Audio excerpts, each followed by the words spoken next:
Hello children, it is me, McGrouch, and I am at the bottom of a very large hole. You see, I recently decided to take a break from defending Super Earth. I tire of this. So I took a job with a mining company. They sent me on an assignment that sounded pretty easy, gathering morkite seeds. I don't know what the morkite is or how it grows from a seed, and I am now realizing that there might be more to this job than I originally anticipated. First, we are set deep into the crust of the planet, or maybe it's an asteroid, I'm not sure, into a complex cave system that has resonance crystals buried in it. Me and my team have to dig one up, call in machinery, wait for the machinery, attach the machinery to the crystals, and then do that 2 to 5 more times. And these sons of bitches are kind of hard to find. I would say it's like trying to find a needle in a haystack, but it's really more like trying to find a crystal in a complex cave system. Luckily, Deeprock has given me one of the most advanced tools available, a thing that beeps when I'm getting closer. Equipped with this HUD element, I am able to not only tell my distance to the crystal, but also my relative elevation. Up triangle means the crystal's above me. Down triangle means the crystal's below. But diamond? Diamond means I'm level with it. Once all the crystals are found and rigged, the location of the morkite geode can be triangulated, and the Drillevator can be sent in. What exactly is the Drillevator? Is it a drill? Is it a vader?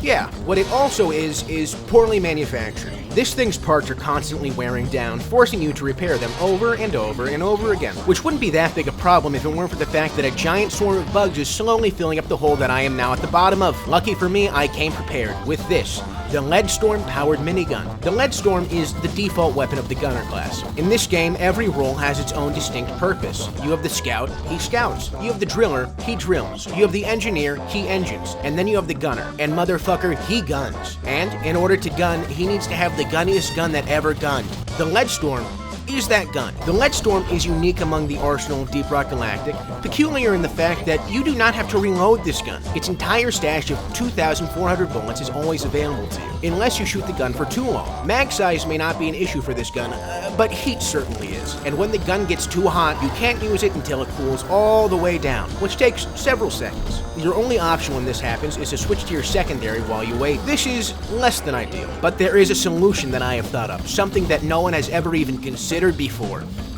Don't let the gun overheat. This can be accomplished by firing in short bursts, is what a chump would say. See, the overheating mechanic of this gun would lead you to believe that the game wants to discourage you from firing this for long durations. However, every other mechanic of this gun implies that it is intended to be fired in a constant stream of lead. A veritable storm of it. The first mechanic is the wind-up time on the barrels. You can't shoot this gun whenever you want. You need to send it a proper invitation, give it a chance to RSVP, find out if it wants chicken or fish. Basically, between the time you pull the trigger and the time that the gun actually fires, there's a delay of about a second by default. It's kind of like the minigun from Team Fortress 2, with the key exception that you cannot hold down right-click to keep it charged up. The best you can do is tap the fire button over and over and over again. But that leads to wasting a lot of ammo, and maybe even a little bit of friendly fire. And the wind-up mechanic is not the only mechanic that encourages extended fire. The second, and much more notable thing that induces long fire times is the fact that the longer you shoot,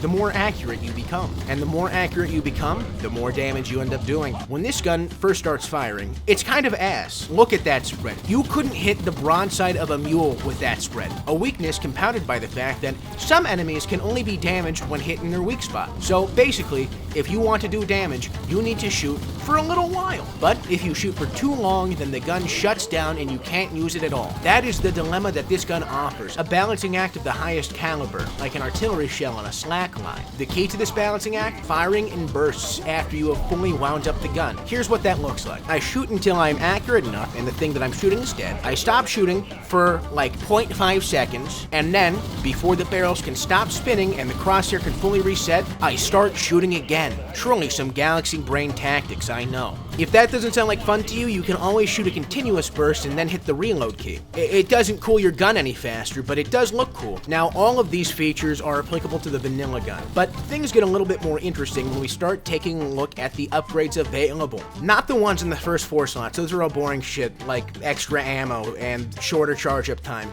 Gross. But the 5th perk slot is kind of neat. It provides you with 3 options that are fully unique to this gun. The first is aggressive venting. This damages enemies around you when you overheat the gun. Great for getting enemies off you, but it does come with the downside of forcing you to overheat the gun to use it. Upside, makes the gun cool down faster.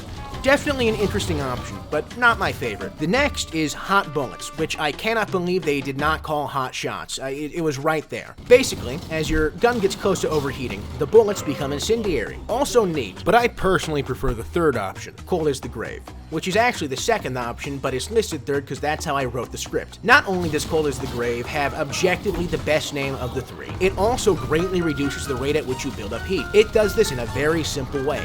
Every kill you get slightly reduces the amount of heat built up, allowing you to keep firing for significantly longer, assuming you're actually killing shit. There are also the overclock perks, but you need prestige to unlock those, so that's, I can't speak on those, I haven't prestige. So yeah, that's the minigun. It's a very basic weapon that has a surprising amount of nuance. Give it a try the next time you're out for more kite. Bye.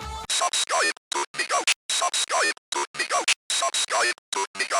Subscribe to me, go. Subscribe to me, go. Subscribe to me, go. Subscribe to me, go.